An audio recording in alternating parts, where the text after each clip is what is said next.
잘 지냈어요 모두 보고 싶었어 우리도 어쩜 이렇게 시간이 안 가는지 정말 버스 안에서 going 이불 속에서 going은 언제나 너에게 going. Semuanya, Assalamualaikum warahmatullahi wabarakatuh. Sebelumnya perkenalkan, nama saya Dea Dinda Fahmi dengan NPM 2341144. Saya dari program studi S1 Manajemen kelas 23C. Nah, jadi di video kali ini saya akan menjelaskan materi terkait struktur vertikal dan departementalisasi. Yang kedua, controlling. Yang ketiga, sumber daya manusia. Dan yang keempat, motivasi. Untuk lebih tahu detail terkait materi tersebut, simak video berikut ini ya. Sumber daya manusia atau SDM adalah satu komponen penting dalam sebuah organisasi yang melibatkan semua individu yang bekerja di dalamnya. SDM menjalankan peran penting dalam pengelolaan sumber daya organisasi dan memberikan kontribusi terhadap pencapaian tujuan organisasi. SDM terdiri dari berbagai macam aspek seperti keterampilan, pengetahuan, pengalaman, potensi, sikap, dan kemampuan individu yang terlibat dalam pekerjaan organisasi. Sumber daya ini harus dikelola dengan baik agar dapat memberikan kontribusi yang maksimal dalam mencapai tujuan organisasi. Contoh konkret dari SDM adalah: 1. Karyawan. Karyawan adalah aset penting bagi sebuah organisasi. Mereka memiliki keterampilan, pengetahuan, dan pengalaman yang diperlukan untuk menjalankan pekerjaan mereka. Misalnya, seorang ahli keuangan akan memiliki pengenalan tentang analisis keuangan dan strategi investasi yang diperlukan untuk mengelola keuangan perusahaan.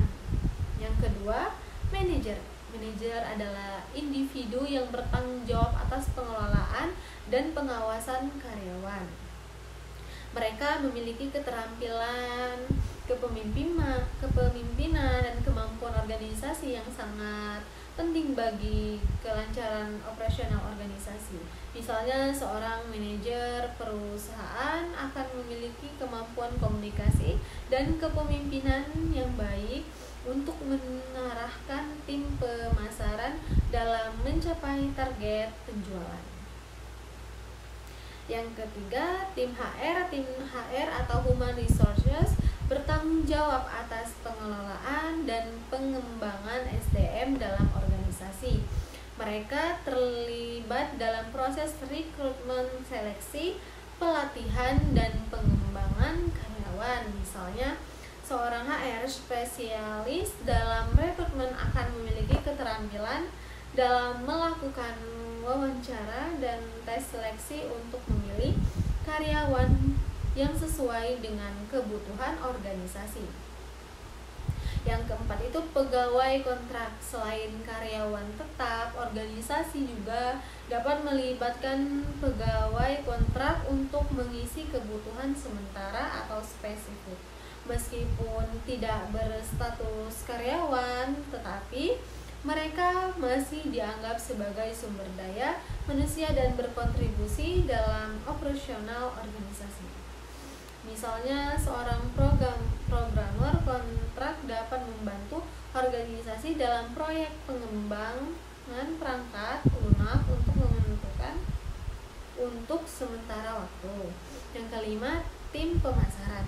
Tim pemasaran adalah salah satu tim yang penting dalam organisasi mereka, yang bertanggung jawab untuk mempromosikan produk, layanan, atau organisasi dan menciptakan strategi pemasaran yang efektif. Misalnya,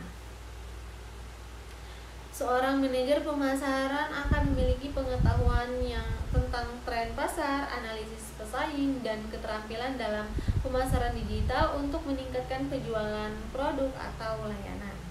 Yang keenam, tim produksi. Tim produksi adalah individu yang terlibat dalam proses produksi barang atau jasa dalam organisasi. Mereka memiliki keterampilan dan pengetahuan khusus dalam operasional produksi. Misalnya, seorang teknisi produksi akan memiliki pengetahuan tentang pengoperasian mesin dan peralatan produksi, serta kemampuan dalam memecahkan masalah teknis yang terkait dengan produksi. Inilah beberapa contoh SDM beserta peran dan tanggung jawabnya dalam organisasi. Setiap individu dalam organisasi memiliki kontribusi untuk mempengaruhi keseluruhan keberhasilan organisasi. Penting bagi organisasi untuk mengelola dan mengoptimalkan SDM untuk mencapai tujuan pertumbuhan yang lebih baik. Itu saja materi yang dapat saya berikan. Jika ada kekurangan pada materi tersebut dan penyampaian saya masih kurang baik, saya mohon maaf. Saya akhiri. Wassalamualaikum warahmatullahi wabarakatuh.